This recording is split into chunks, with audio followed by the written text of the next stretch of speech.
My path to the second Grandia title was an odd one. I played it a bit years ago, loved it, lost the game, and never returned to it. After reviewing Grandia 3 and then Grandia 1, I was blown away by the first game's brilliant and convincing mythological structure, and charming characters obviously, and of course the establishment of one of the best fighting systems out there, and with the third game's challenging combat. I still contend it's the apotheosis of the series' fighting system despite some frustrating reliances on cheap mechanics. After that, I kinda shied away from the second game because I was worried I'd dislike it after all of those years, that maybe Ryudo's constant commentary wouldn't have the same charm, and that the once impactful moments would feel contrived. Put simply, I was wrong. It's still one of the funnier games I've played and tells a compelling story of personal growth, responsibility, and major sacrifice. While these themes aren't inherently young adult adjacent, I have seen criticisms that Grandia 2 reads like a young adult novel, that its dialogue, general tone, and the themes of responsibility and growth undercut any eventual elevated or complicated messaging.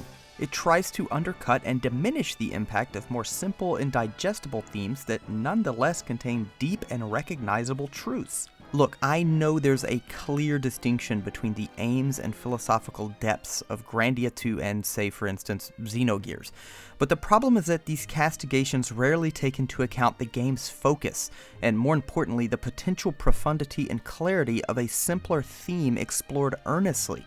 Grandia never pretends to be what it isn't, and that absolutely plays to the game's strengths and augments its emotional beats and major turns. Now, before I continue, it is very important to note that I played the HD remastered version on Steam for the majority of this review. It's stunningly beautiful and smooth and has enhanced UI, visually enhanced cinematics, widescreen support, and customizable resolutions, but I did have several frustrating crashes and a few right after very long grind sessions to boot, that I eventually managed to curtail the frequency of right after tinkering with multiple settings. This edition also adds a hard mode, but oddly enough, I didn't detect a noticeable difference outside of some early areas. The mileage seems to obviously vary when it comes to the crashes, but I'd strongly suggest sticking to either the Anniversary Edition or the original game if you have that option. The game starts by following Ryudo, a geohound, which is a mercenary, as he is hired by the Church of Granis to escort Elena, a songstress, to a ceremony. As you might expect, something goes wrong and he finds just Elena alive as he rushes in to save her. He takes her back to the village where he is tasked with seeking out Pope Zera to remove the wings of Valmar from her. This starts a journey that sees the construction of a large and diverse cast that is the true strength of the game. The story tells a classic struggle of good versus evil and pinpoints major corruption to further investigate how grounded and seemingly altruistic institutions can become abusive at the tip of the hierarchical structure and infected in a top-down manner. The game relies heavily on expected JRPG tropes, but this reliance, almost paint by number at times, helps to establish a strong structure and plot that slowly layers and builds on that setup. And the same can be said for how the writers handled character growth by revealing personal trauma and pivotal moments of growth and recognition of personal responsibility and self-actualization, and of the importance of not running from your problems. As Hidenobu Takahashi, the story and scenario writer, says about Ryudo, he pretends to be this scoundrel who only cares about money and his next contract, and he doesn't get close to anyone. It's kind of our original image for Ryudo, but he turned out to be far more kind and less intense than we had thought as the game progresses. And Yuzo Tsunaga, who was in charge of the main scenario, added, he's really easily embarrassed. He's extremely afraid of being exposed by others. He's probably afraid of staying in one place too long, since it might mean developing closer relationships. In fact, every character is broken down and deeply analyzed in these interviews, clearly evidencing the thought put into how distressing events cause great sorrow and huge emotional barriers. Ryudo's acerbic wit and hardened exterior inevitably crumble, and his revelations, his big shift, comes at a perfect time in the story, and it's narratively excellent. Yes, the dialogue isn't going to be mistaken for classic literature, and the story isn't going to subvert your expectations, but there are so many moments of characters genuinely growing through earned moments and heartbreaking and uplifting sacrifices. Tossing aside Grandia 2's story and message, however schmaltzy it might be to some, to praise its combat is understandable but still a frustrating disservice. It works to own its shifts, and big moments feel like a huge payoff because of it. Grandia 2's fighting system is immediately recognizable to anybody even casually familiar with the series, but improves from nearly every aspect of Grandia 1. Monsters are all visible on the field and are pretty easy to avoid if the player feels inclined to do so. There's also the expected reward for sneaking up on an enemy and the typical punishment of being hit in the back.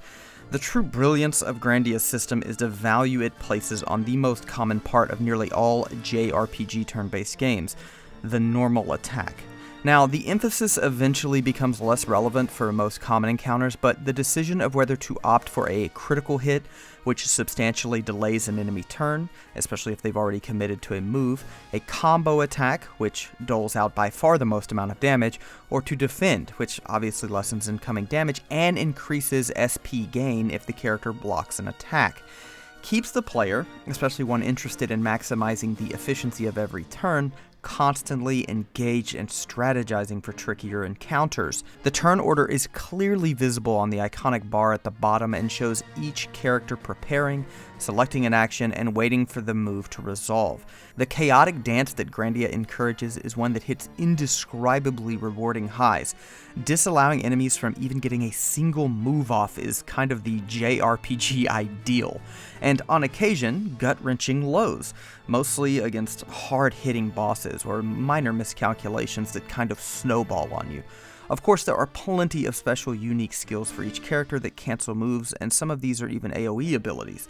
On top of that, there are passives that can be equipped from skill books and sets of magic that you access after getting a mana egg and equipping it to a particular character, all of which can be upgraded using magic coins and special coins that you get after a battle. And both sets have to be leveled up in order to access all of the moves in a set and increase the potency of spells and passives. This was such a nice upgrade as far as I'm concerned from Grandia 1's arduous use-based system.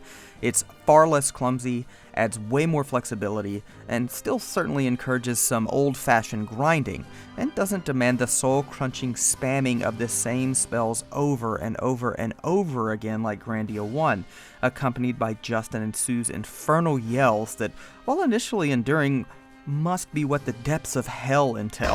Come on, puppies! Let's go! Here we go!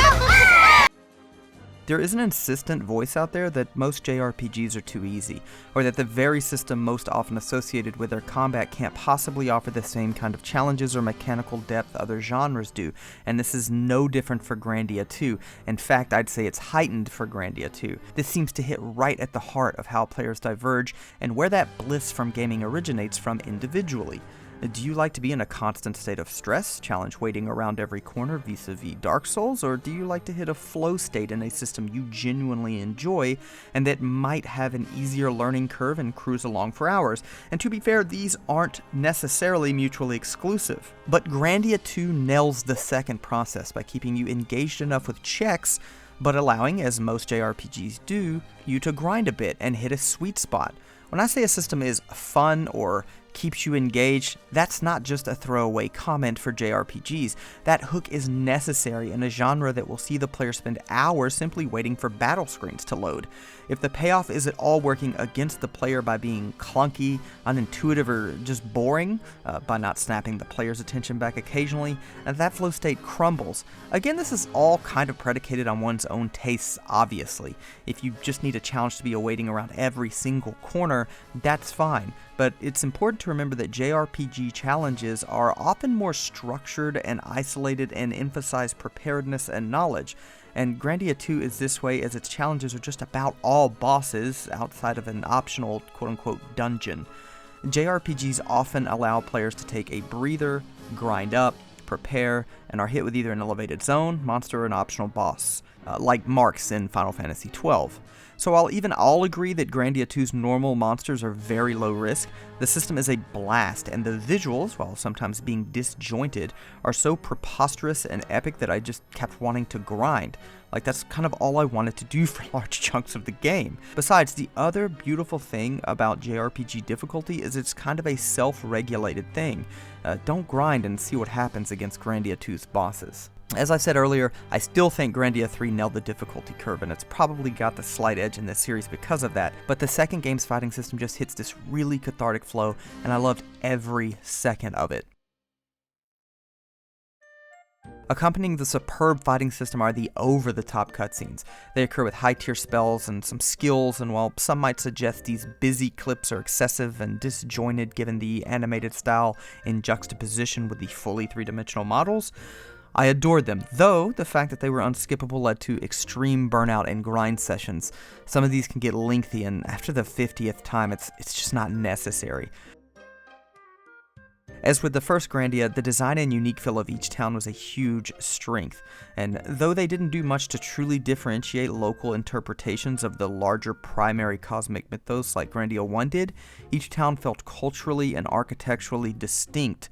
Not only that, but the towns and dungeons were significantly easier to navigate than the first Grandia.